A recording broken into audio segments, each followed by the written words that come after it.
बिस्मिल्लाहिर्रहमानिर्रहीम। तो last classes में हमने लेस देन और मोर देन कम्युलेटिव फ्रीक्वेंसी के हवाले से बात की थी। अगर उसी की डायग्रामेटिकल रिप्रेजेंटेशन दिखाई जाए, यानी कम्युलेटिव फ्रीक्वेंसी को प्लॉट किया जाए क्लास बाउंड्रीज के साथ, क्लास बाउंड्रीज प्लॉट की जाए एक्स एक्सिस पर और कम्युलेटिव फ्रीक्वेंसीज प्लॉट की जाए वाई एक्सिस पर, तो जो डायग्राम बनेगा उस डायग्राम का नाम क्या होगा? ऑजाइव। तो एक जो है ऑजाइव जो है वो by taking cumulative frequency in less than वे है, और एक ऑजाइव जो है वो by taking cumulative frequency in more than वे है। ठीक है, तो इसको देखते हैं, स्टार्ट करते हैं।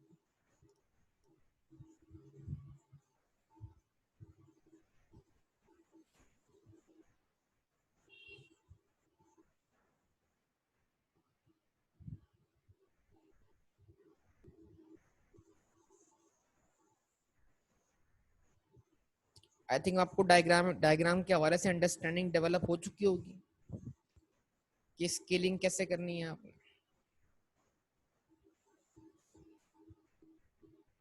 जवाब दें बेटा, स्केलिंग वाला पॉइंट याद है ना सब लोगों को?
ये मैंने इक्वल कैप रख लिया, जो वही मैंने आपको तो 2-2 सेंटीमीटर या 1.5-1.5 सेंटीमीटर के बराबर रखा था मैंने। आप स्केलिंग वैसे ही कर सकते हैं। टाइम का मैं तो डायरेक्ट क्या कर रहा हूँ, अंदाजे से इस चीज को क्या करने जा रहा हूँ, प्लॉट करने जा रहा हूँ।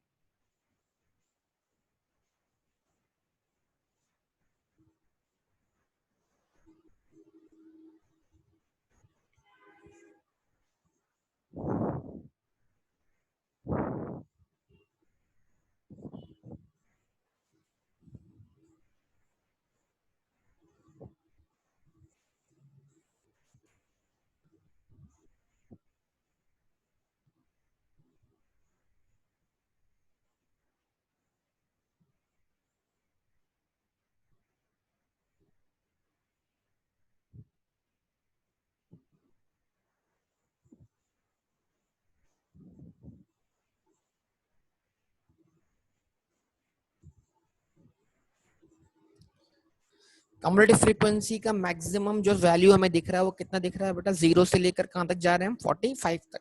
तो हमें 0 से 45 तक का स्केल बना देना चाहिए।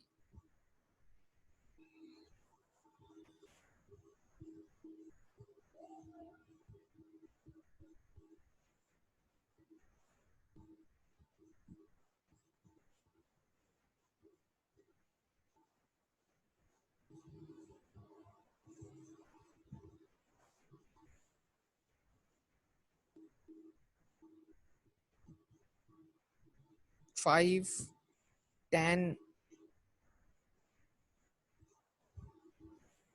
15, 20, 25,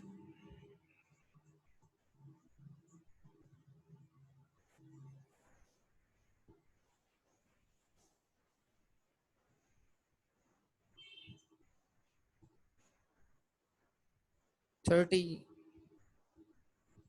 35, 40 एंड 45। ठीक है जी। तो अब इसको प्लॉट कर देंगे हम लोग यहाँ पर। आप सब जानते हैं 0 पर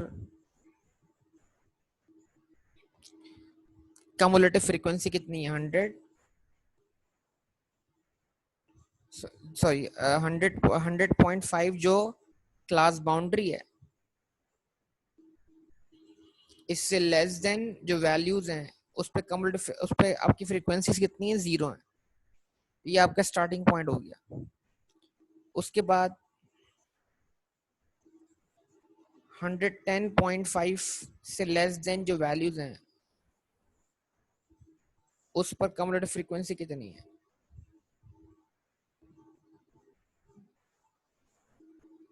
जवाब है 5।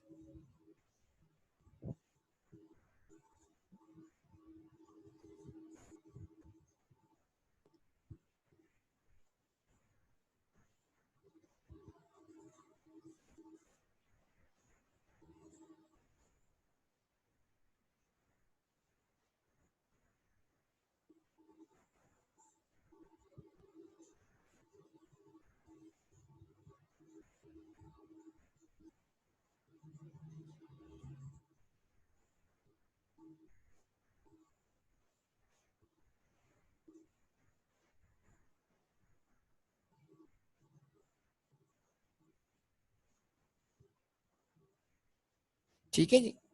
उसके बाद 120.5 से जो लेस देन वैल्यूज हैं उनमें कम्युलेटिव फ्रीक्वेंसी कितनी है बेटा, 13, जो कि 15 से थोड़ा सा नीचे आएगा।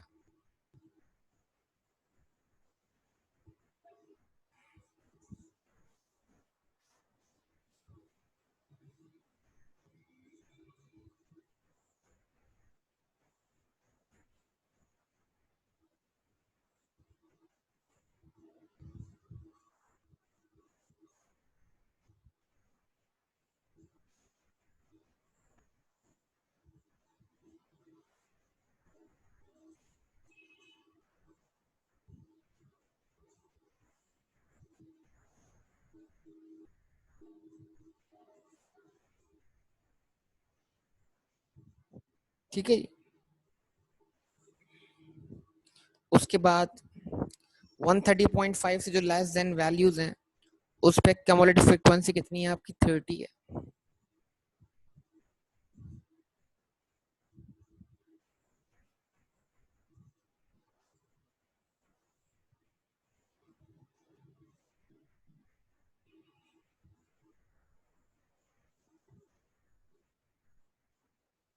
उसके बाद 140.5 पर जो आपकी कम्युलेटिव फ्रीक्वेंसी है 40 है।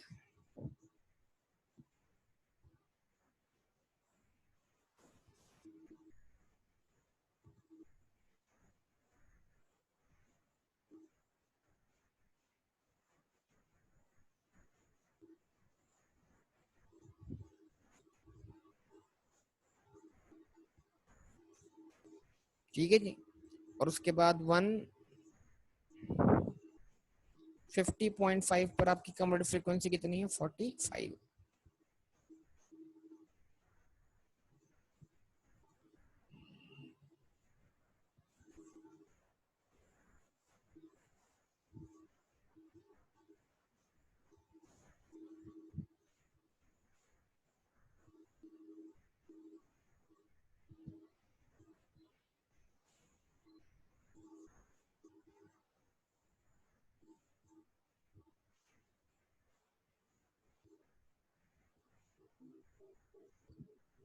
ठीक है जनाब।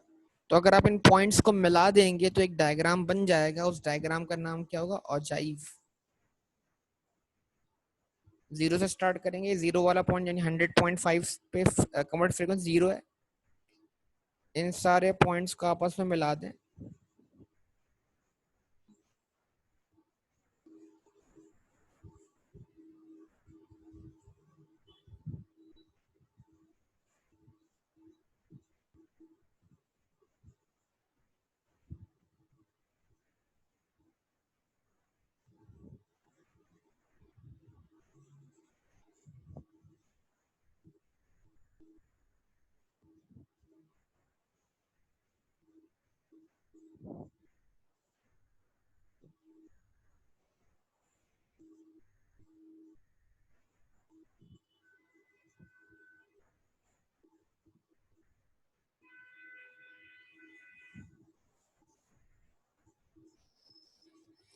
ठीक है जी।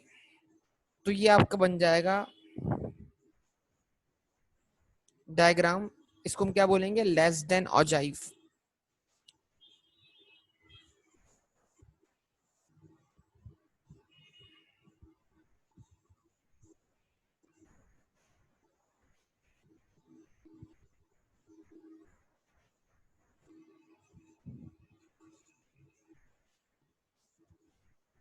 ठीक है, यहां तक बात क्लियर बेटा सब लोगों को? तो डायग्राम बन गया आपका लेस देन ऑजाइव के नाम से। जवाब दीजिएगा बेटा आप सब लोग।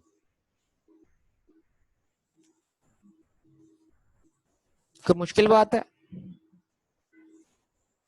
बताइए।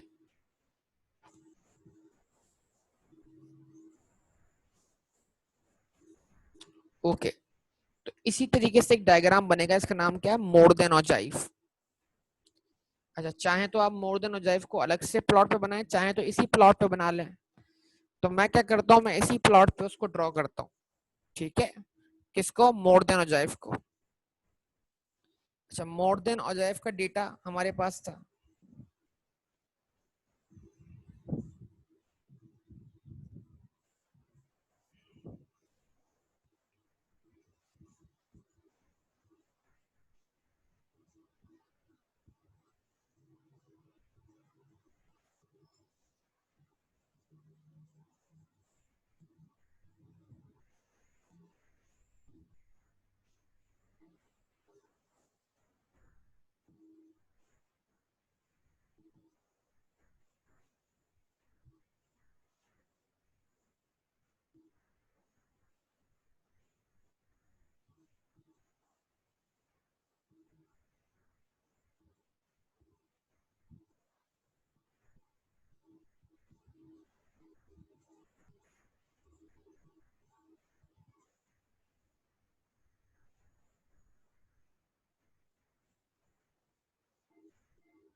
ओके जी, तो ये अब इस पेज पे हमारे पास आ गया है। जरा देखिए जरा इस चीज को, अब ये हम मोर देन ऑजाइव भी इसी पे ड्रॉ कर देते हैं। ठीक है जी, तो जब हम मोर देन ऑजाइव ड्रॉ करते हैं तो हमारे लिए सबसे इम्पोर्टेंट चीज क्या है जनाब, कि मोर देन ऑजाइव ड्रॉ करते हुए हमें इस बात का ख्याल रखना है कि अब 100.5 पर हमारी मैक्सिमम फ्रीक्वेंसी आएगी।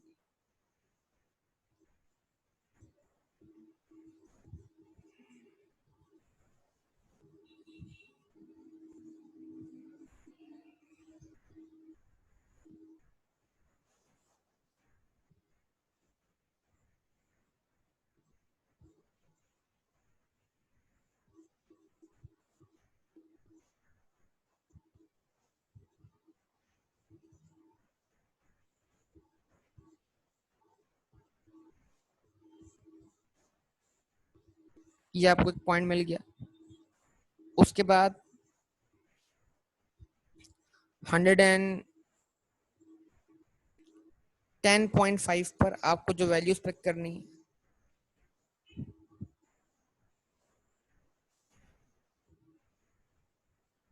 40।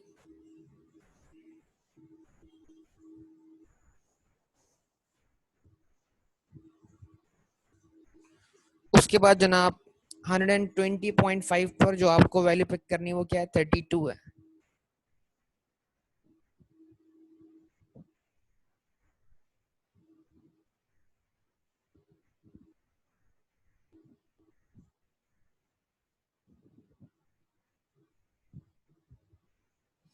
उसके बाद जनाब 130.5 पर जो आपको वैल्यू पिक करनी है वो है कितनी, 15।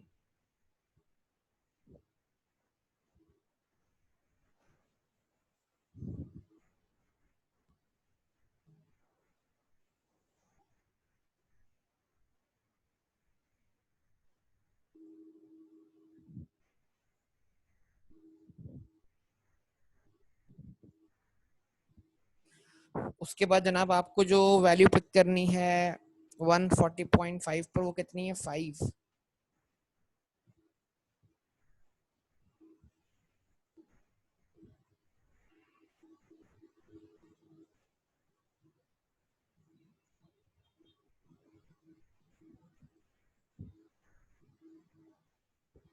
तो अगर आप इन सारे पॉइंट्स को मिला देंगे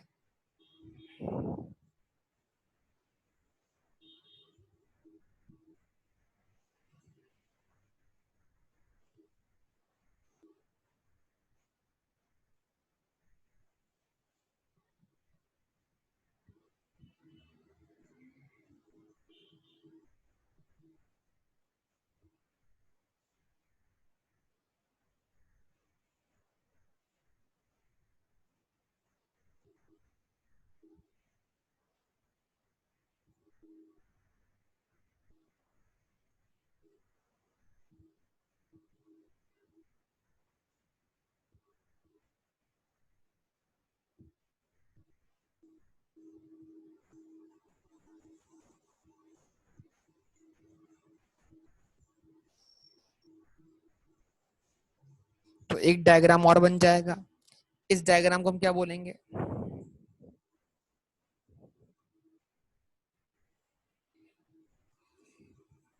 मोर देन और चाइव।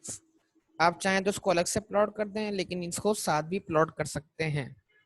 ठीक है जी। तो अब आप देख लें, कोई मुश्किल बात हो तो बताइए, इसके अंदर कोई डिफिकल्टी हो तो बोलिए, रिस्पॉन्स दीजिएगा बेटा प्लीज सब लोग, सब। ये सारे डायग्राम आपके सामने बना के दिखा दिए मैंने।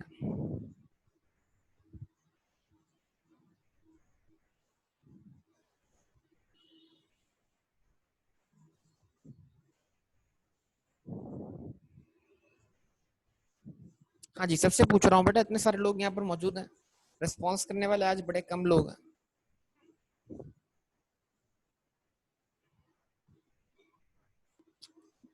बेटा क्रिकेट मैच देखा है तुमने, cricket match?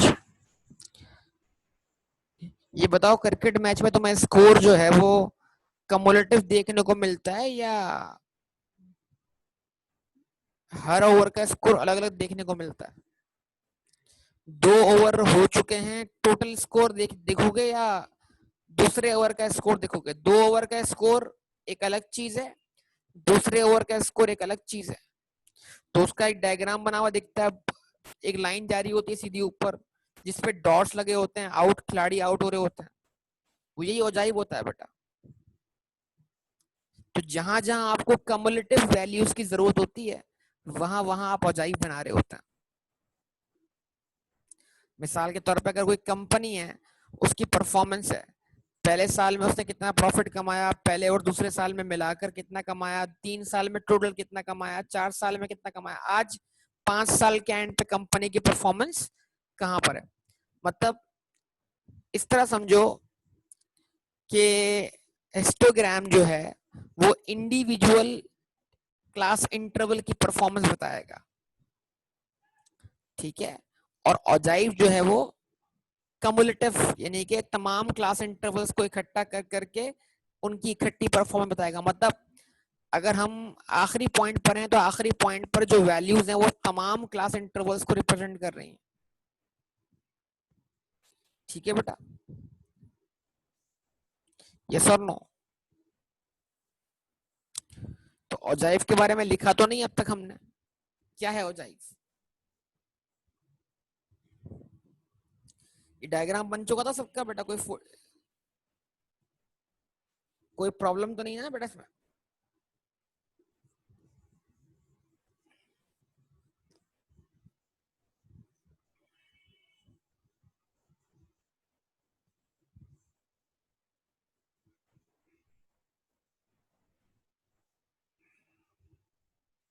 What is ogive?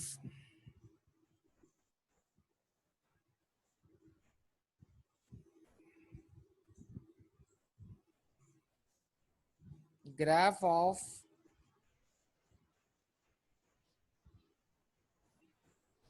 cumulative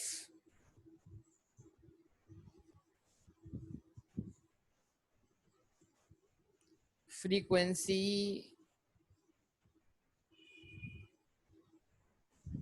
distribution।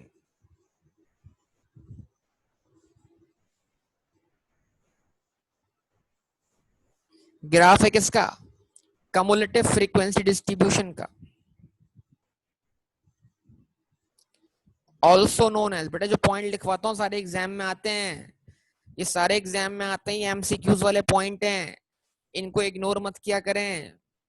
ये अभी पता नहीं लगेगा, जब एग्जामिनेशन सामने होगा तब पता लगेगा। Also known as, also known as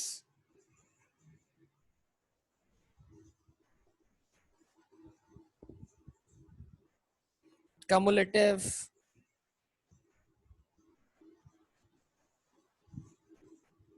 frequency polygon. इसको भी फ्रीक्वेंसी पॉलीगॉन बोलते हैं, लेकिन क्या नाम इसमें ऐड करते हैं? Cumulative frequency polygon. दो बड़ी अहम बात है। ऑजाइव जो है वो ग्राफ है किसका?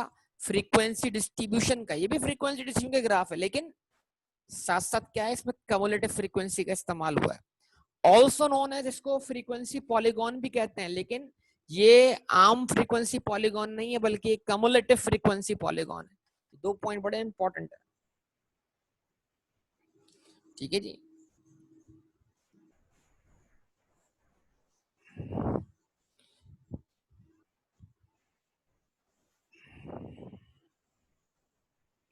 It shows relationship between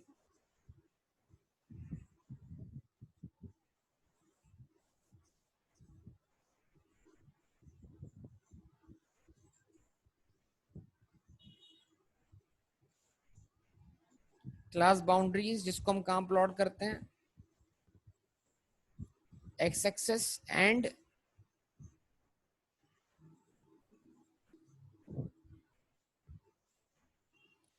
cumulative frequencies,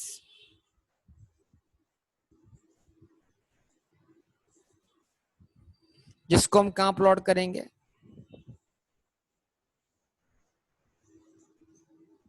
Y axis पर।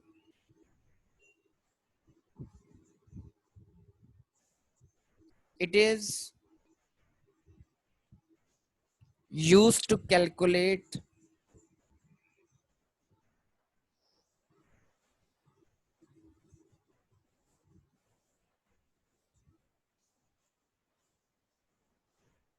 median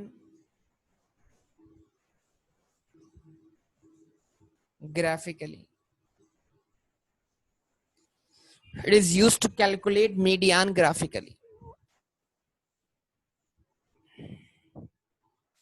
ठीक है जी। यानी ये कैलकुलेट करने में काम आएगा। क्या काम आएगा? मीडियन को कैलकुलेट करने में काम आएगा ग्राफिकली। ठीक है जी। It is used to calculate median graphically.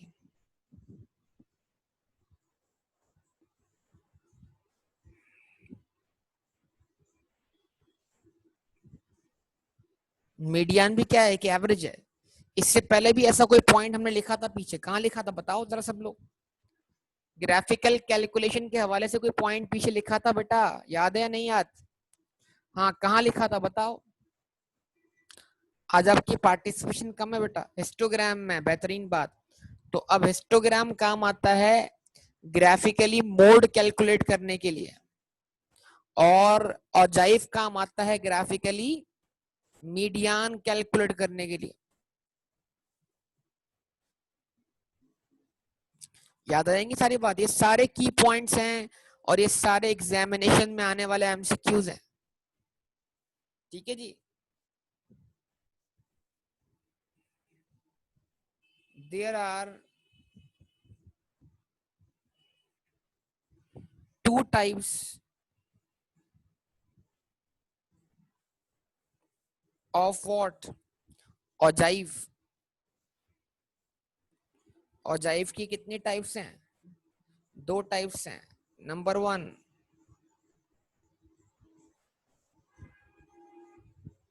Less than ogive. ये क्या है? By taking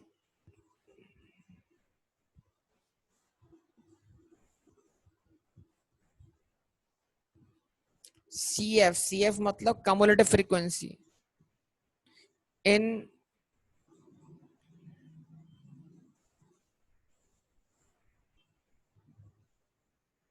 less than way. And number 2 बेटा,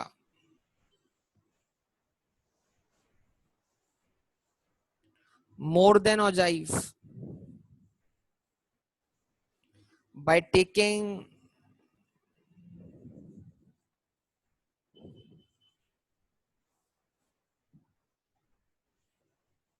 cumulative frequency in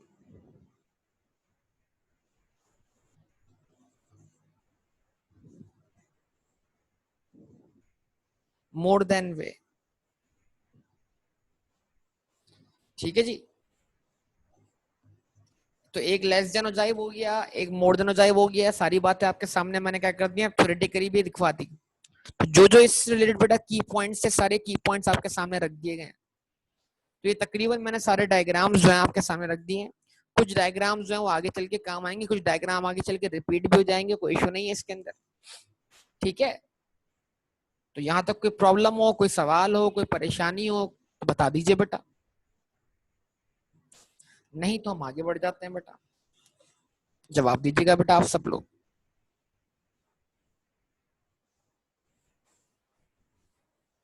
बोलिए।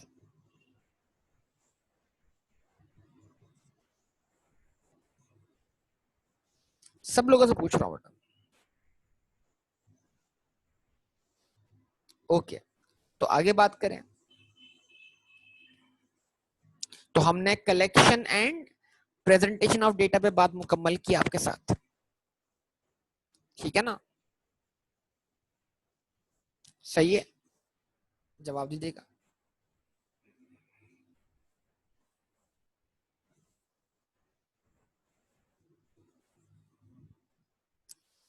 तो हम आगे लेके जाते हैं जनाब, बात को आगे लेके मतलब चलते हैं, बात आगे बढ़ाते हैं। और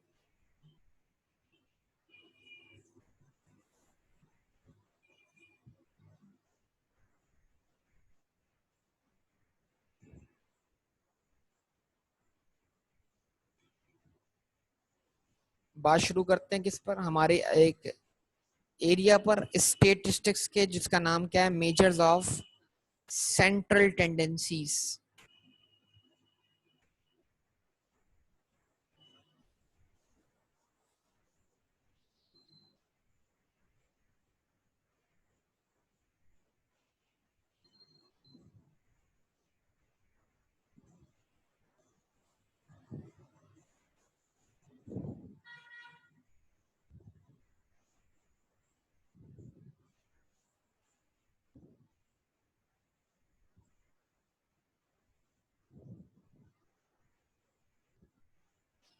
मेजर्स ऑफ सेंट्रल टेंडेंसीज। ठीक है। अब मेजर ऑफ सेंट्रल टेंडेंसीज असल में किस बात को रिप्रेजेंट करता है, मतलब डेटा की सेंट्रल वैल्यूज। एक वैल्यू ऐसी होगी डेटा में जो तमाम वैल्यूज को रिप्रेजेंट करेगी। मेजर ऑफ सेंट्रल टेंडेंसीज, एक वैल्यू ऐसी होगी डेटा की तमाम वैल्यूज को रिप्रेजेंट करेगी। उसको हम क्या बोलते हैं बेटा, आसान लफ्जों में एवरेजेस। तो असल में जो हम टॉपिक पढ़ने जा रहे हैं वो हमारा एवरेज का है। मतलब आपको अगर डेटा को किसी सिंगल वैल्यू से रिप्रेजेंट करना है, पूरे डेटा को, तो एक ऐसी वैल्यू जो पूरी डेटा की रिप्रेजेंटेटिव हो, वो क्या है, वो क्या कहलाती है, एवरेज। तो एवरेजेस क्या होती हैं?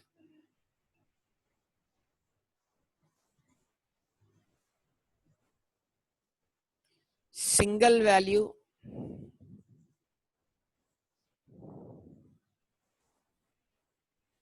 represents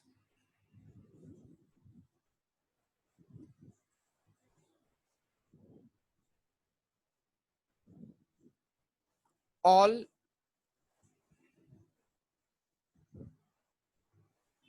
observation of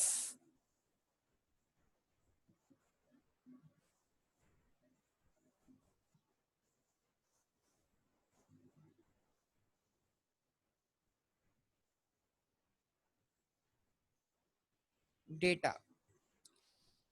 यानी एक सिंगल वैल्यू है जो डेटा की तमाम वैल्यूज को रिप्रेजेंट करती है, ऐसी वैल्यू को हम क्या बोलेंगे, एवरेज बोलेंगे। और एवरेजेस बहुत सारी हमारे पास है, तो एवरेज कौन कौन सी हैं?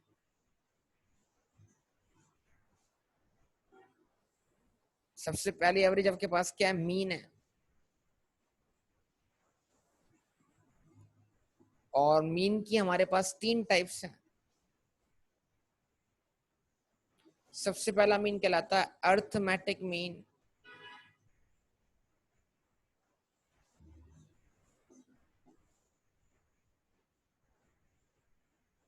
फिर आएगा ज्योमेट्रिक मीन,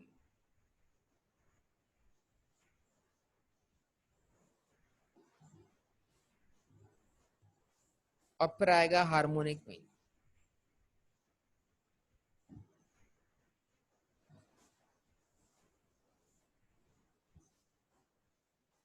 उसके बाद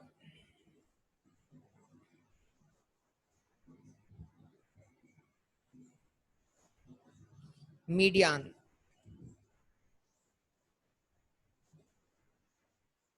ठीक है। देन उसके बाद हमारे पास क्या है, नंबर 3 मोड।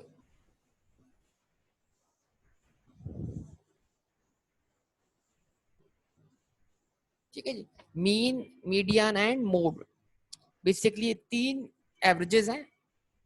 और मीन की फर्दर फिर तीन टाइप्स हैं, arithmetic mean, geometric mean and harmonic mean. तो ये हमारे पास जो है वो डेटा का एवरेज निकालने के लिए मुख्तलिफ वेज हमारे पास क्या है, मौजूद है। तो अर्थमेटिक मीन से शुरू करते हैं बात को, स्टार्ट करें अर्थमेटिक मीन। जवाब दें, आप सब लोग बेटे जवाब दें, अर्थमेटिक मीन स्टार्ट करें।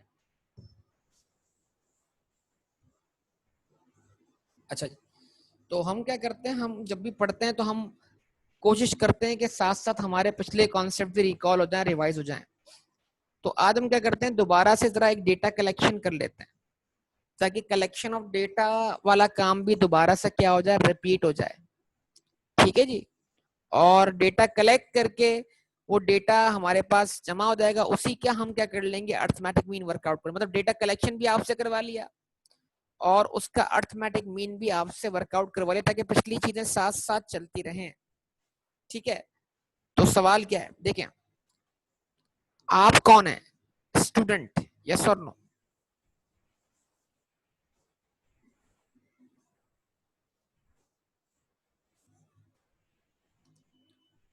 तो बतौर पर्सन आपको क्या मानूंगा मैं, एंटिटी। तो आपके बारे में क्या क्या मालूमात मैं ले सकता हूं, आपके क्या क्या मैं कैरेक्टरिस्टिक्स अज्यूम कर सकता हूं। जो भी मैं आपके कैरेक्टरिस्टिक्स अज्यूम करूंगा वो क्या कहलाएंगे, वेरिएबल। आपकी हाइट पूछूं, वेरिएबल। आपका वेट पूछूं, वेरिएबल। जवाब दें। आपकी एज पूछूं तो भी, तो एज वेरिएबल है, एज वेरिएबल है।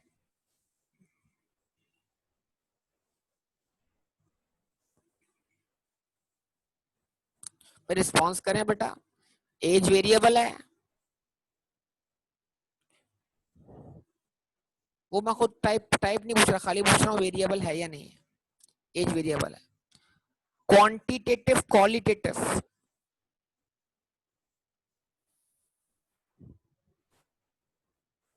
क्योंकि एज तो क्वांटिटी में आएगी ना। लेकिन अगर मैं आपको इस तरह बोलूं, यंग, यंग एंड ओल्ड,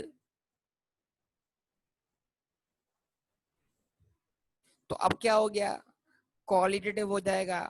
तो ये छोटी छोटी बातें समझने की जरूरत है ना। तो मैं चाह रहा हूं कि हम जितना हम आगे बढ़ते हैं तो हम एग्जाम्पल्स भी नई ऐड करते रहते हैं और चीजों को हम रिकॉल भी करते रहते हैं इंशाल्लाह। ठीक है ना? तो उम्मीद है ये बात सुनकर आपको पिछली तमाम बातें याद आना शुरू हो चुकी होंगी।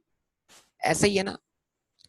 तो आइए हम जो एंटिटी जिसके बारे में हम कैरेक्टरिस्टिक्स अज्यूम करने जा रहे हैं वो आप लोग हैं इस क्लास में मौजूद, और आपके मुताल्लिक हम डेटा कलेक्ट करते हैं।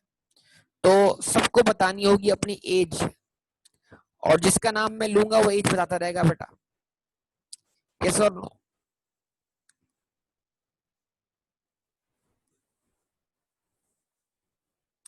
ठीक है जी, ताकि डेटा कलेक्ट हो जाए बेटा। अच्छा जी, अब्दुल रज्जाक। हाँ बेटा अब्दुल रज्जाक, टाइप कर दो बेटा एज। ओके जी, अब्दुल रज्जाक। अब्दुल रज्जाक ने बिला झिझक क्या कर दिया, अपनी एज बता दी बेटा।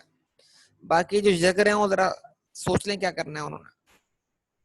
19, यहाँ लिख रहा हूं मैं, एज ऑफ स्टूडेंट्स।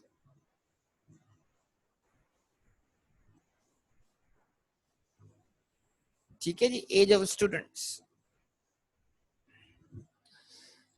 हाँ जी, जिससे पूछता जाओ बताता जाए बेटा। ओके नाउ, अब्दुल रजाक ने बताइए। नेक्स्ट वन इज दुआ। दुआ आफ्ताब, बताइए। ओके जी, 19।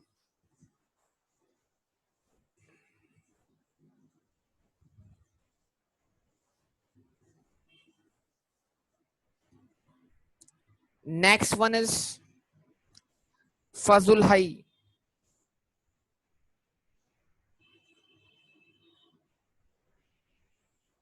19, क्या भाई सारे 19 वाले ही हैं? ओके जी, next one is Kajal.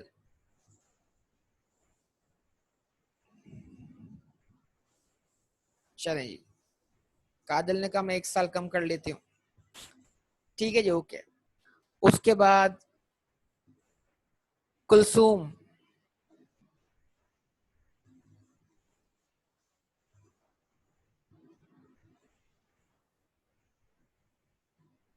Okay जी। अच्छा जनाब, मोइज शेख। मोइज शेख। मोइज ने कहा मैं भी 18 का ही हूँ। अच्छा जी, उसके बाद मोहम्मद हाशिम। मोहम्मद हाशिम। मोहम्मद हाशिम।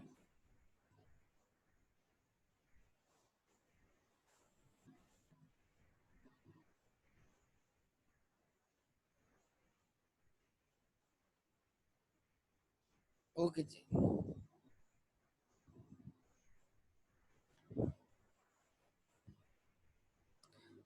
कुरतुल्लैन।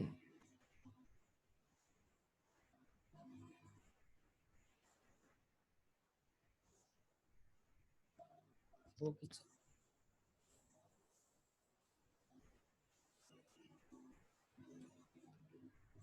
रेशम।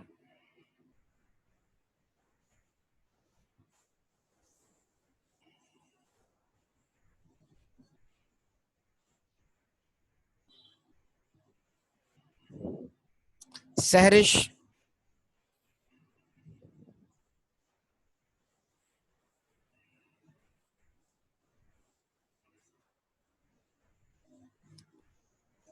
सुहेब।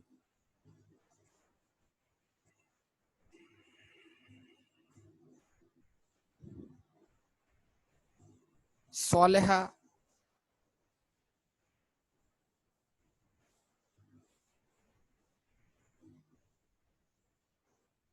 ठीक है जनाब, तो ये आपकी क्लास का आपके सामने क्या हो गया, डेटा जमा हो गया। ठीक है जनाब, तो अब ये डेटा किस शक्ल में हमारे पास बताइए। ये डेटा हमारे पास किस शक्ल में जमा हुआ है? ये रॉ डेटा है या ये ग्रुप डेटा है? डिस्क्रीट तो है, लेकिन एक होती है ना ग्रुपिंग, जिससे उसको समझना क्या जाता है, आसान हो जाता है। एक तो हमने पढ़ा था ग्रुप डेटा, अनग्रुप डेटा। ये रॉ फॉर्म में है, अनग्रुप फॉर्म में है, ये ग्रुप फॉर्म में, अनग्रुप फॉर्म में। और अनग्रुप फॉर्म में होने के बावजूद भी इसको रीड करना कोई मुश्किल नहीं है। यस और नो बताइए, क्या कहते हैं? ऐसे ही है ना?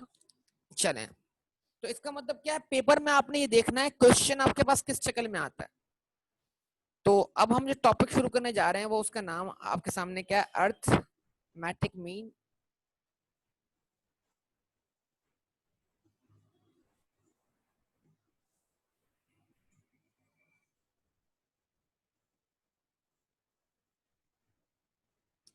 और अर्थमेटिक मीन निकालते वक्त आपको ख्याल ये रखना है कि आपको क्वेश्चन किस शक्ल में दिया गया है।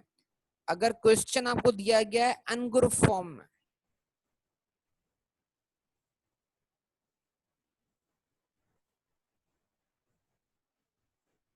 यानी क्वेश्चन में जो डेटा दिया हुआ है वो आपको किस शक्ल में दिखाई दे रहा है बेटा,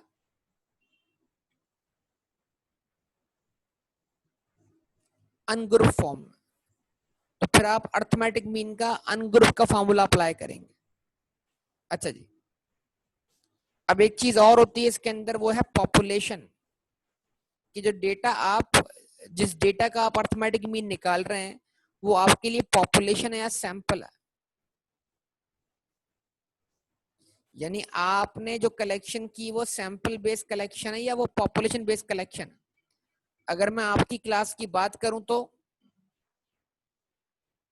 अगर मैं आपकी क्लास की बात करूं तो ये पॉपुलेशन, जाहिर सी बात है, ये आप सारे क्या हैं, इस क्लास की पॉपुलेशन है। यस और नो बताइए। लेकिन मैं अगर आपकी क्लास को एकेडमी के ऊपर क्या करूं, अप्लाई करूं, तो एकेडमी में सिर्फ आप थोड़ी हैं, आप क्या बन जाएंगे, सैंपल बन जाएंगे। तो अगर मैं बोलूं मैं सिर्फ क्यूएमटी की क्लास का अर्थमेटिक मीन निकालना चाह रहा हूं एज का, तो फिर ये पॉपुलेशन है।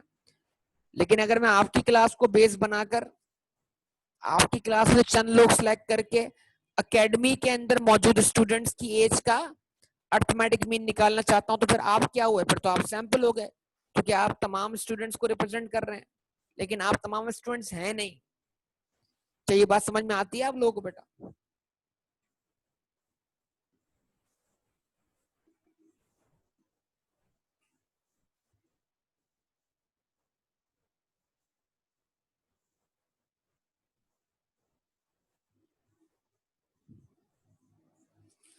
by taking data as population, by taking data as sample, बस कोई फर्क नहीं है इसके अंदर, फंक्शन वही है।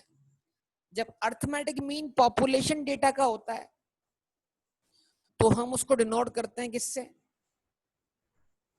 एक सिंबल से जिसको हम बोलते हैं म्यू। ना ये एम है ना ये यू है, ये दोनों का कॉम्बिनेशन है, म्यू है, म्यू। तो म्यू किस चीज को रिप्रेजेंट कर रहा है बेटा, म्यू का सिंबल किस बात को रिप्रेजेंट कर रहा है,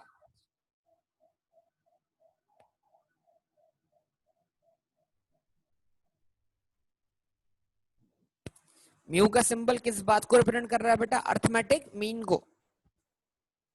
तो mu is equals to sum of X, तमाम ऑब्जर्वेशन का सम। देखे ना, अब चीजों को एनालाइज कर लें। इधर एंटिटी कौन है, स्टूडेंट्स हैं। स्टूडेंट का जो कैरेक्टरिस्टिक्स अज्यूम किया गया है वेरिएबल, वो क्या है, एज है। और जो वेरिएबल की जो डिफरेंट वैल्यूज हैं वो क्या कहलाएंगी, ऑब्जर्वेशन। ये सारी बातें आपको समझाई गई हैं शुरू में या नहीं, बताइए मुझे आप। तो एंटिटी, वेरिएबल और ऑब्जर्वेशन, इन तीनों बातों में फर्क कर पा रहे हैं ना बेटा। तो अब उस वेरिएबल की जितनी भी ऑब्जर्वेशन है उसका सम कर दें आप, सम ऑफ एक्स निकाल दें। Sum of x divided by what, n. N is equals to what, size of population. ठीक है, रिस्पॉन्स करें। तो तमाम वैल्यूज का सम किया, डिवाइड बाय एन कर दिया, क्या मिल गया, अर्थमेटिक मीन। और अगर उसको म्यू के सिंबल से रिप्रेजेंट किया तो फिर इसका मतलब क्या है, हम लोगों को ये कम्युनिकेट करना चाह रहे हैं कि जो डेटा था वो पॉपुलेशन था। यही फार्मूला है। लेकिन अगर इसको डिनोट करेंगे एक्स बार से, तो एक्स बार से डिनोट करके आप खाली लोगों को ये बताना चाह रहे हैं कि ये जो डेटा है जिसका हमने अर्थमेटिक मीन निकाला है पॉपुलेशन नहीं है बल्कि क्या है, सैंपल है।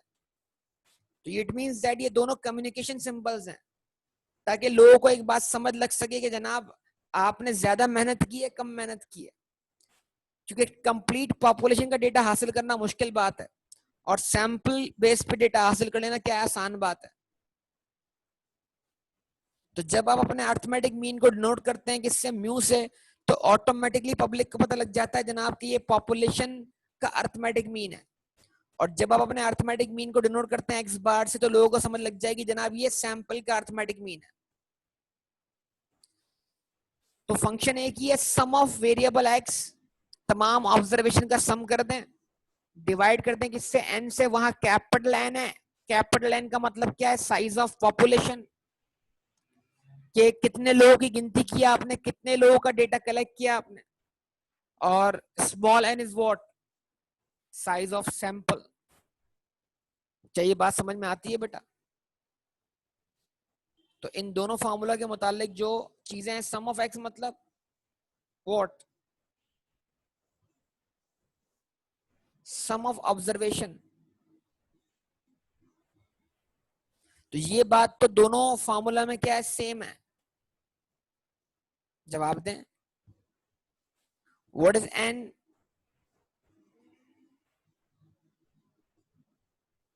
Size of population.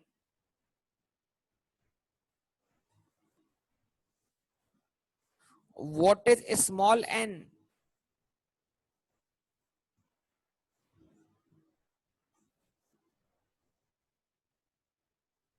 Size of sample. कोई मसला हो तो बोलिए।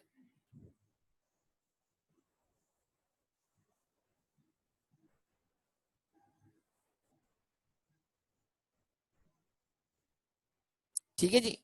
अच्छा, नहीं है मसला कोई, ओके। तो अब क्या करना है आपने, जो वैल्यूज थी उसको अब एक कॉलम में लिख दें, ताकि हमारे लिए सम करना क्या हो जाए, आसान हो जाए। 19, 19, सब कैलकुलेटर पे टाइप करें 19। हाँ, सेम है बिल्कुल, जाहिर सी बात है। अगर डेटा को आप क्या मानते हैं, पॉपुलेशन मानते हैं, डिनोट करें आप उसको किससे, तो आपकी जो नंबर ऑफ ऑब्जर्वेशन है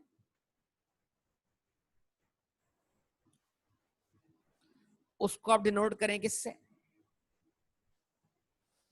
स्मॉल एन से। अगर सॉरी, आप कैपिटल एन से अगर आप उसको पॉपुलेशन मानते हैं, और अगर आपकी नंबर ऑफ ऑब्जर्वेशंस जो हैं वो उसको आप सैंपल ट्रीट करते हैं, तो फिर आप उसको डिनोट करें स्मॉल एन से। मतलब दोनों का एक ही होगा। गिनती असल में क्या है, कितने लोगों का आपने डेटा कलेक्ट किया, आसान लफ्जों में 18, 19,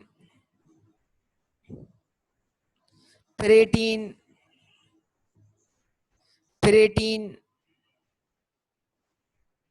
फिर 19,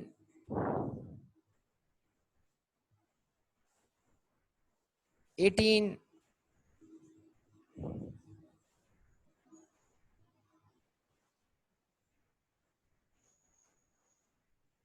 25 एंड 19।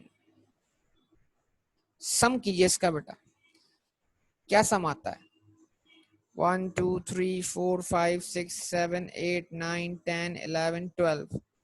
कोई एक वैल्यू मिसिंग है बेटा? 3 4 5 6 7 8 9 10 11। ओके, जवाब दीजिएगा बेटा, सम क्या आता है बताइए सब लोग। भाई दो बंदों ने सम किया, अब तक बाकी लोग सम नहीं करेंगे, बताइए सम क्या आता है इसका।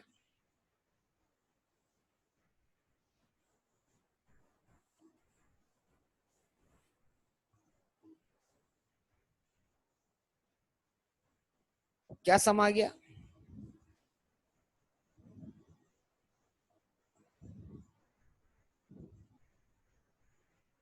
229। तो 229 सम है किसका? एजेस का। कितने लोगों के एजेस का सम है? 12 लोगों की एजेस का सम है।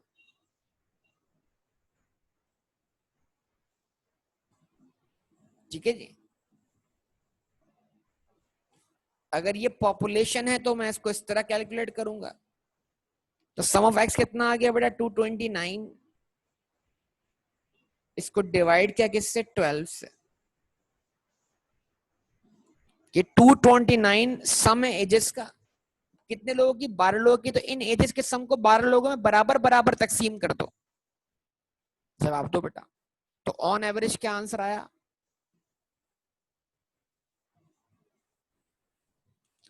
19.08।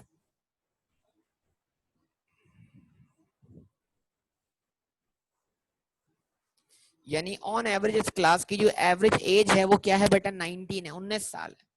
और देख ले मेजोरिटी वो है ही 19 साल वाले। तो 19 साल जो है वो इस क्लास को बेस्ट, 19 साल जो है वो इस क्लास को बेस्ट रिप्रेजेंट करता है। तो अगर मुझसे कोई पूछे बेटा आपकी क्लास में जो स्टूडेंट्स होते हैं उनकी एज क्या होती है, तो मैं एक एक का नाम नहीं बताऊंगा कि इसकी एज इतनी है उसकी एज इतनी है। मैं बोलूंगा उनकी एज जो है 19 साल होती है तकरीबन। तो ये जो मैंने तकरीबन 19 साल बोल दिया, ये क्या है? ये एक्चुअल वैल्यू है या एक एवरेज वैल्यू है? जहां पर आपके पास टाइम कम हो और आपको पूरे डेटा को बयान करना हो एक सिंगल वर्ड में, तो वो सिंगल वर्ड क्या हो सकता है जो पूरे डेटा को रिप्रेजेंट कर सकता है? एवरेज। और जो सबसे कॉमन एवरेज है वो क्या है बेटा? Arithmetic mean. सबसे कॉमन एवरेज कौन सी है? रिस्पॉन्स कर देना बेटा, रिस्पॉन्स करें। सबसे कॉमन एवरेज कौन सी है? अर्थमेटिक मीन है। जवाब दें। सही है।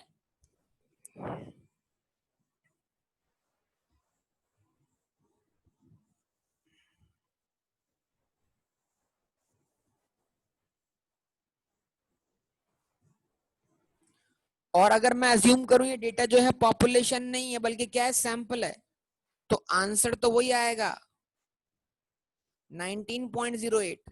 लेकिन बस इसको रिप्रेजेंट किया जाएगा एक्स बार के सिंबल से, ताकि लोगों को पता लग सके कि भाई डेटा ये पॉपुलेशन नहीं है बल्कि ये सैंपल है, चंद लोगों का डेटा कलेक्ट करके ये अर्थमेटिक मीन निकाला गया है। इसमें तमाम लोगों को कंसीडर किया नहीं गया। तो अगर सेम डेटा का अर्थमेटिक मीन निकाला जाए पॉपुलेशन के फॉर्मूले से और सेम डेटा का अर्थमेटिक मीन निकाला जाए सैंपल के फॉर्मूले से, तो आंसर पे कोई फर्क नहीं आता। सिर्फ अंडरस्टैंडिंग का फर्क बनता है कि जो डेटा है वो पॉपुलेशन था या सैंपल था, बस इनफ। क्या ये बात सारी समझ में आती है आप लोगों को? जवाब दें बेटा।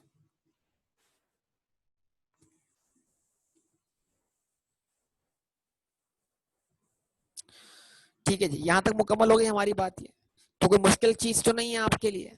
यह है, बताइए।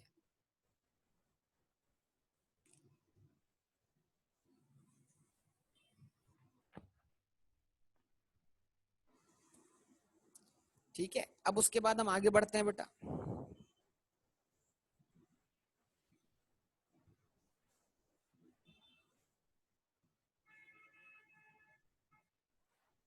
अब अगर हम इसी डेटा को ले आए किसमें बेटा? ग्रुप डेटा की शक्ल में।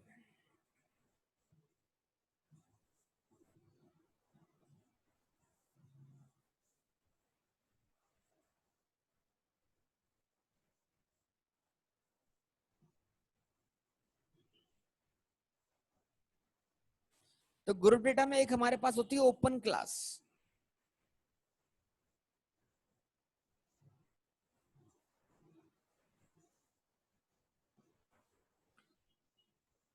ओपन क्लास का मतलब क्या है? सिंगल वैल्यू को क्लास मान लेना। तकरीबन ये अनग्रुप की तरह ही है, लेकिन उसमें क्या होगा? आपकी मेहनत कम लग जाएगी। तो इस तरह आपने लिखा है यहाँ पर एज। ठीक है, और एज को आपने क्या माना? वेरिएबल एक्स माना। और यहां लिखना चाहिए उसकी फ्रीक्वेंसी। फ्रीक्वेंसी मतलब बार बार वैल्यूज को रिपीट ना करना। ठीक है जी। तो बताइए आपको जो एज देखने को मिली वो कौन सी मिली बेटा? 18, उसके बाद 19, उसके बाद 20 नहीं था। जवाब दें, आपको समझाने के लिए मैं लिख देता हूं। 18 के बाद क्या आएगा बेटा? 20 आएगा।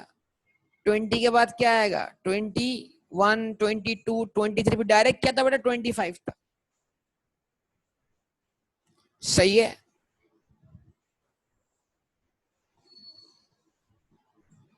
मेरी बात समझ में आती है बेटा?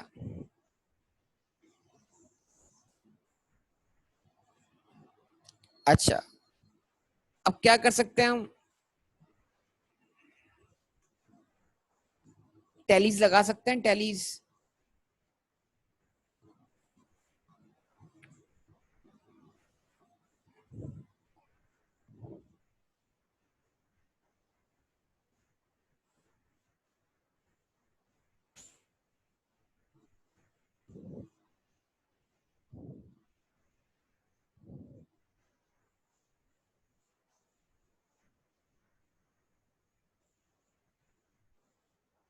ठीक है।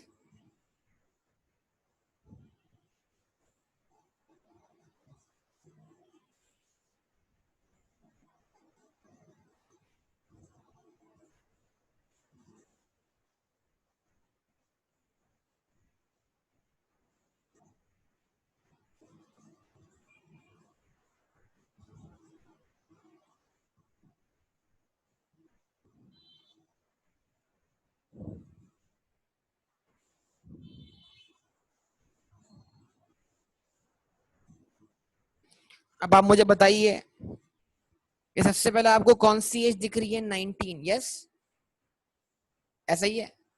19 वाला आपने एक काउंट कर लिया, फिर 19 दिखा। 19 वाला आपने दूसरा काउंट कर लिया, फिर 19 दिखा। 19 वाला आपने तीसरा काउंट कर लिया, फिर कौन दिखा? 18 वाला एक काउंट कर लिया, फिर क्या दिखा? 19 वाला कितने काउंट कर लिए? 4। फिर 18, फिर 18, फिर दोबारा क्या आ गया? 19, 5 हो गए। फिर 18, फिर 18, 5 हो गए। फिर 25, एक, और फिर 19, 6। तो मतलब 18 एज वाले कितने लोग हैं बेटा? 5। 19 एज वाले कितने हैं? 6। 25 एज वाले कितने हैं? एक। टोटल फ्रीक्वेंसी का सम कितना हो गया? 12। चेक करो, जवाब दो, रिस्पॉन्स करें बेटा। तो ये क्या किया मैंने बेटा? ये क्या किया बताइए आप सब लोग?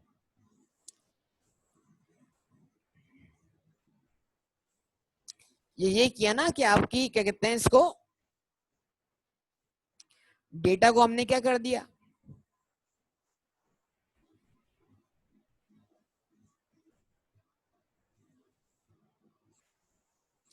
क्या किया डेटा को हमने बेटा? बताओ।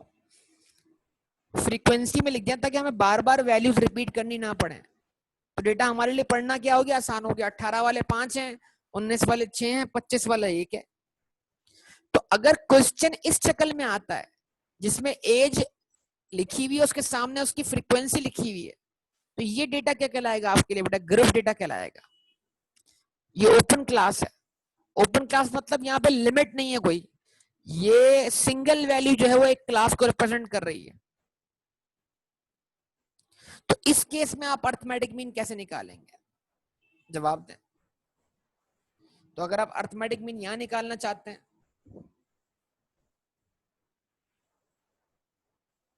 तो मैं लगाऊंगा हेडिंग ग्रुप डेटा की।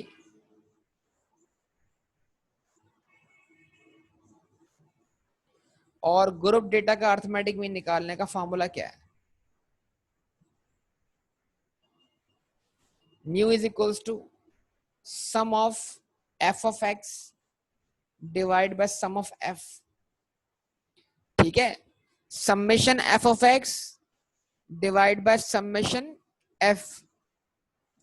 अब वो जो लोग जो मैथमेटिक्स में बड़ा इंटरेस्ट लेते हैं, जिनको हर चीज कैंसिल करने का शौक होता है, वो बोलते हैं सर देखें, ये देखें सर, सबमिशन एफ से सबमिशन एफ क्या हो गया, कैंसिल हो गया।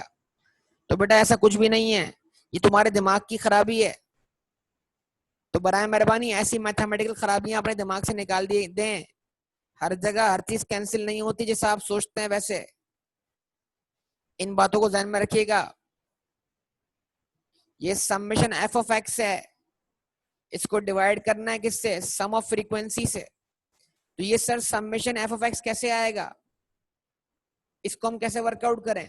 तो एक कॉलम बनेगा यहाँ पर, किस चीज का, एफ इंटू एक्स का। फ्रीक्वेंसी को मल्टीप्लाई करें किससे, उसकी ऑब्जर्वेशन से, मतलब 18 मल्टीप्लाई बाय 5।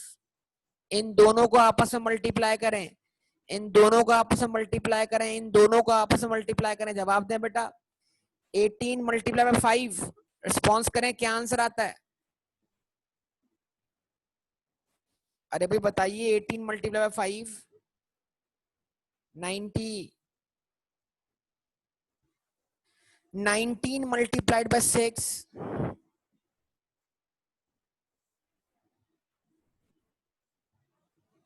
114। 19 मल्टीप्लाई बाय 6 है बेटा। 25 मल्टीप्लाई बाय 1, आंसर इज 25। ठीक है जी। तो 90, 114 और 25 का सम कर लीजिए।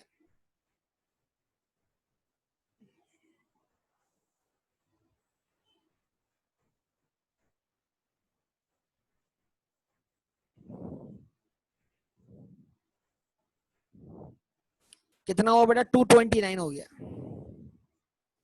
सही है।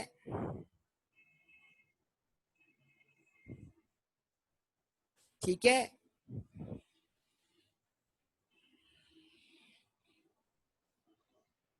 तो अब क्या है फार्मूला, एफ ऑफ एक्स का सम क्या आया, 229। डिवाइड किससे करना है, फ्रीक्वेंसी के सम से। फ्रीक्वेंसी का सम कितना है, 12 है। आंसर क्या आ गया, 19.08। सेम आंसर, सेम आंसर आ गया आपके पास। कोई मसला बेटा, बताइए। अच्छा जी, उसके बाद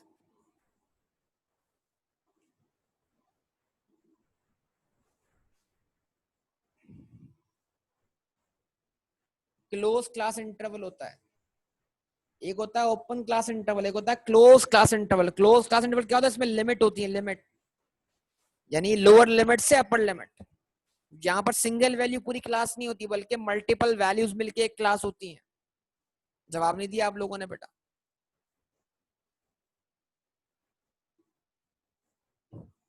अब ये एज है, इसको एक क्लास इंटरवल रिप्रेजेंट कर रहा है। अब मैंने लिखा यहां पर,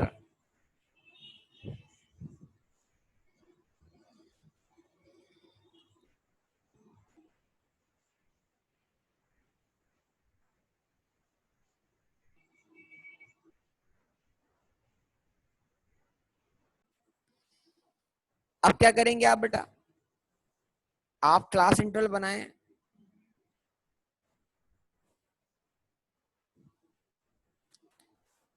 जो सिखाया था क्लास इंटरवल आपको, वो क्लोज्ड ही है।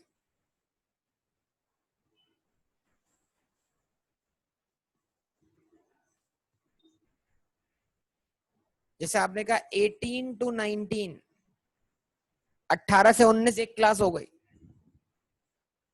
ठीक है।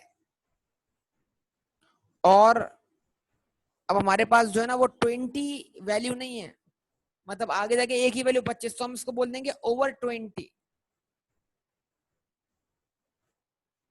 18 से 19 वाले लोग और 20 से ऊपर वाले लोग, फ्रीक्वेंसी बताइए। 18 से 19 वाले लोग कितने हैं कुल मिलाकर, 11। यस और नो? और ओवर 20 यानी 20 से ऊपर वाले लोग कितने? एक ही हैं। 20 से ऊपर यानी 25। ठीक है जी। फ्रीक्वेंसी का सम क्या हो गया? 12 हो गया। जवाब दें।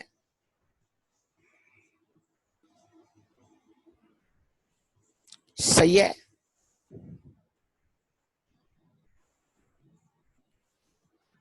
अच्छा जनाब, अब अब अर्थमेटिक मीन का फार्मूला तो ये रहेगा आपके पास, यही फार्मूला इस्तेमाल होगा।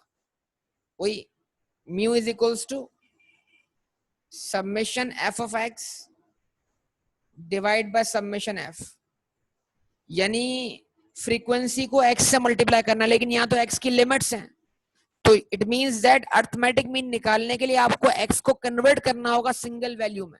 जरा बताइए क्लास इंटरवल को सिंगल वैल्यू में किस तरह कन्वर्ट करते हैं? तो यहाँ पर यूज शुरू हो गया एक चीज का जो हमने सीखी है पीछे। जब भी मुझे क्लास इंटरवल को किसी सिंगल वैल्यू से रिप्रेजेंट करना होगा, मैं क्या वर्कआउट करूंगा बताइए? एवरेज। वो तो उस क्लास इंटरवल का एवरेज होगा ना बेटा। मिड क्लास बेहतरीन, मिड पॉइंट या मिड क्लास। तो 18 और 19 का मिड पॉइंट क्या है?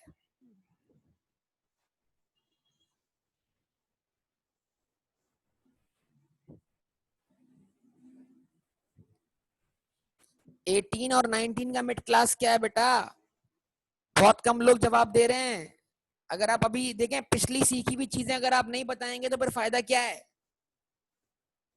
आपको मिड क्लास निकालना नहीं आती? एक ही स्टूडेंट बता रहा है मुझे। कॉपी पेस्ट ना करें बेटा।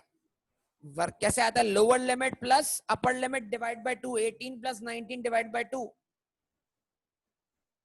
तो 18.5 आ गया। अच्छा जी, अब क्योंकि ओवर 20 लिखा हुआ है, तो इसका मतलब ये हुआ कि जब भी स्टडी टेक्स्ट ने बताया था आपको कि जब भी क्लास इंटरवल इस तरह लिखा हो तो फिर आपको उसको इस तरह लेना है, 20 से लेकर 21, यानी उसकी आपने विद वही लेनी है जो उससे उससे नियर क्लास इंटरवल की विथ है। तो आपको उसको 20 से 21 रीड करना है। तो 20 प्लस 21 डिवाइड बाय 2 क्या लेंगे इसको आप?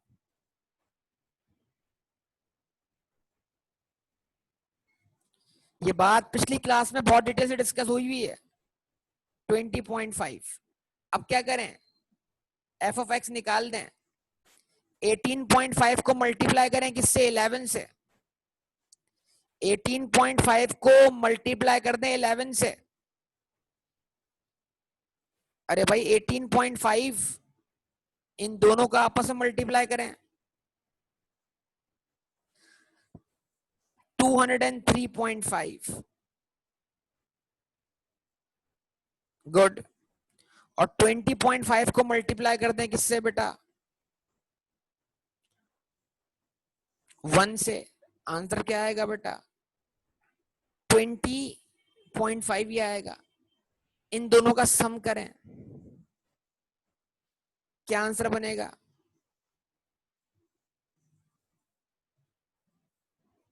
224, 224।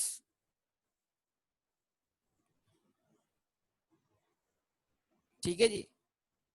224 को डिवाइड करें किससे? 12 से। क्या आंसर आ रहा है? 18.6। तो आंसर में थोड़ा फर्क पड़ गया। वो फर्क क्यों पड़ा? क्योंकि हमने 25 को एग्जैक्ट वैल्यू के तौर पे नहीं लिया, हमने 25 वाली वैल्यू को इग्नोर किया। इग्नोर मतलब कि वो इस डेटा की एक एक्सट्रीम वैल्यू है। अगर वो वैल्यू ना होती, अगर डेटा में वो वैल्यू ना होती, जवाब दें बेटा, तो हमारा एवरेज डिस्टर्ब ना होता। तो एक वैल्यू है जो डेटा के एवरेज को डिस्टर्ब कर रही है। क्या ये मेरी बात आप पिक कर रहे हैं? बेटा इसमें बहुत रिस्पॉन्स की जरूरत है। अब मैं आपको एक चीज पर गौर और फिक्र की दावत देता हूं बेटा। आप एक काम करें सब लोग प्लीज, जो मैं बोल रहा हूं वो करें। 19 को कैलकुलेटर पे टाइप करें 6 दफा। 19 को कैलकुलेटर पे टाइप करें 6 दफा।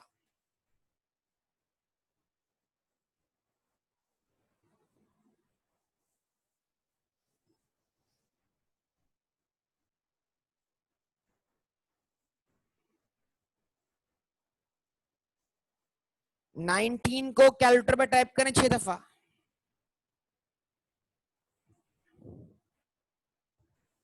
नाइनटीन प्लस 19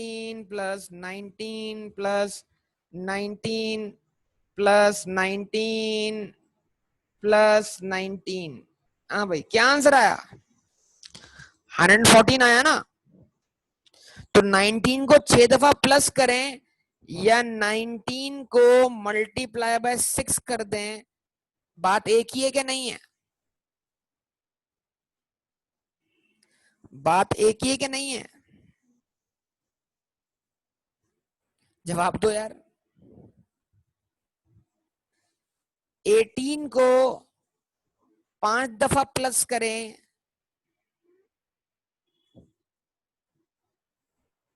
या 18 को, आंसर 90 आया, या 18 को मल्टीप्लाइड बाय 5 कर दें, आंसर क्या आ रहा है? 90 आ रहा है। तो हो क्या रहा है, पहले हमने ये सारे आंसर निकाले बेटा प्लस करके, और जब डेटा ग्रुप फॉर्म में था तो हमने वही सम निकाला कैसे? मल्टीप्लाई करके। टाइम कहां सेव हुआ, वक्त कहां बचा? रिस्पांस चाहिए बेटा आप सबका। वक्त कहां बचा, वक्त कहां सेव हो गया, चीजें जल्दी कैलकुलेट कहां हो गई? जहां आपने मल्टीप्लाई किया, जहां आपने अलग अलग एक एक वैल्यू को प्लस किया। Response please, response. तो व्हाट इज मल्टीप्लिकेशन, आज समझे बेटा जिंदगी में पहली बार। Multiplication is the faster mode of addition. Yes, multiplication is the faster mode of addition. Multiplication जो है वो एडिशन ही करता है असल में, लेकिन तेजी से कर लेता है addition. Multiplication is the faster mode of addition. अब ये क्यों नहीं आता हमें, मसला है कि हमने बचपन से पढ़ा है 2 1 जा 2। क्या पढ़ा है? 2 1 जा 2, 2 2 जा 4, 2 3 जा 6, 2 4 जा 8। तो व्हाट इज दिस जा? ये जा कहां से आ गया बेटा? जा, व्हाट इज दिस जा?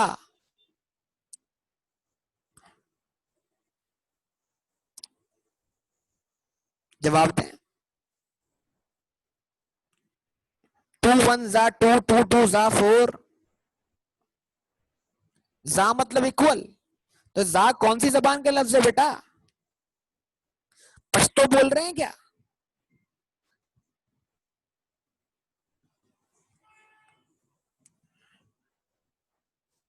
वाकई जा वाकई लफ्ज है कोई? नहीं बेटा, ये लिसनिंग एरर, लिसनिंग, ऐसा कोई लफ्ज नहीं है, आप गलत बोलते हैं। इसको बोलते हैं गलतुल आम। गलतुल आम का मतलब क्या हुआ? एक चीज गलत हो और वो कॉमन हो गई हो। अब असल चीज क्या है? 2 1s आर 2। दो को एक बार गिने तो 2 बनता है। 2 2s आर 4। दो को 2 बार गिने तो 4 बनता है। 2 3s आर 6। दो को 3 बार गिने तो 6 बनता है, या 3 को 2 बार गिने तो 6 बनता है। 2 4s आर 8। दो को 4 बार गिने तो 8 बनता है। 2 5s आर 10। दो को 5 बार गिने तो 10 बनता है। कुछ बात समझ में आ रही है? 2 1s, 2 2s, 2 3s, 2 4s, 2 5s। तो ये ऐसा नहीं था 2 2s था, 2 3s था, और वो जो ज और आर था ना वो जा बन गया मिलकर। तो किसी अंग्रेज ने बोला 2 2s are 4, 2 2s are 4, 2 3s are 6। तो सुनने वाले ने सुना 2 2s आर 4, वो 2 2s आर 4 बोल रहा है, और सुनने वाला जा सुन रहा है, जा, और सुनने वाले ने जो सुना वैसा आगे पढ़ा दिया। तो आज तक बचपन से पहाड़ों का रट्टा, पहाड़ है ना ये आपके लिए, पहाड़ की तरह है ना, मतलब रट्टा लगा लिया हमने बचपन से पहाड़ों का, और कभी आज तक जिंदगी में समझ नहीं आया हमें कि यार ये पहाड़े रट्टे हैं या कॉन्सेप्ट्स हैं।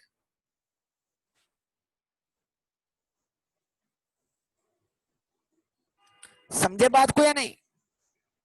तो multiplication is a faster mode of addition. अच्छा, अब मैं असल बात पे वापस आता हूं।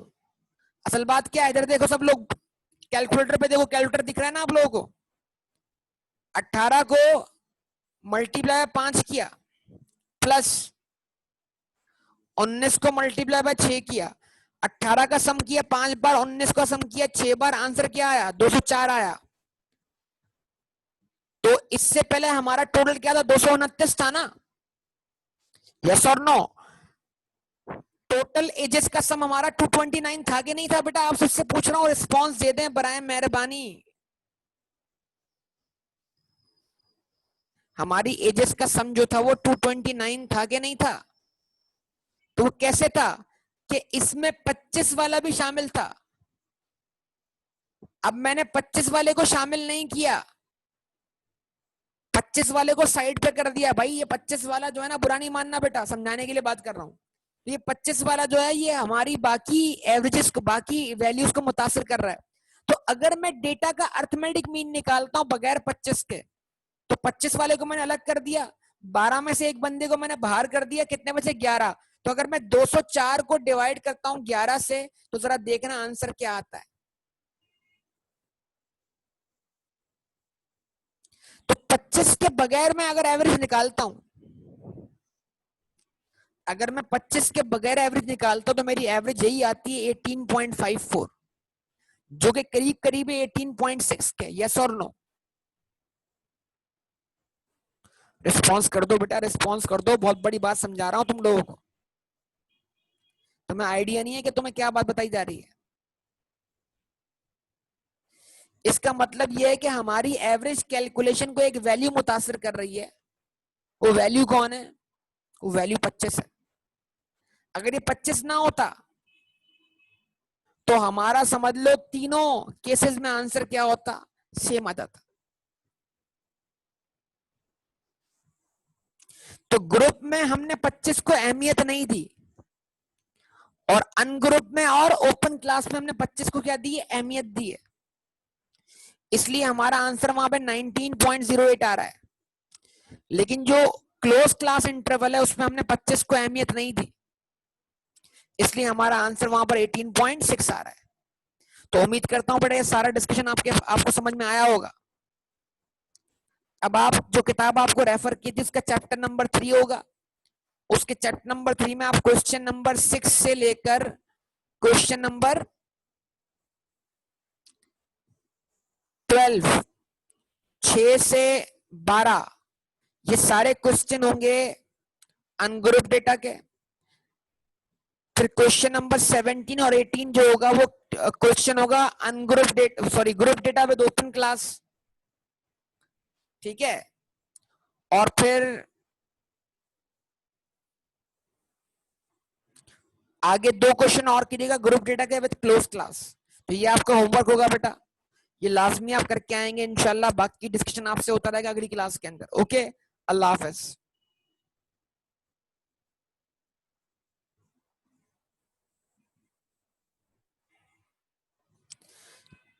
17, 18 के बाद जो है वो 2 क्वेश्चन आगे कोई से भी कर लीजिएगा जो ग्रुप डेटा के हों, और उसमें क्लास इंटरवल कौन सा हो? क्लोज्ड हो, लिमिट वाला हो, लोअर लिमिट से अपर लिमिट वाला। ओके बेटा, अल्लाह हाफिज।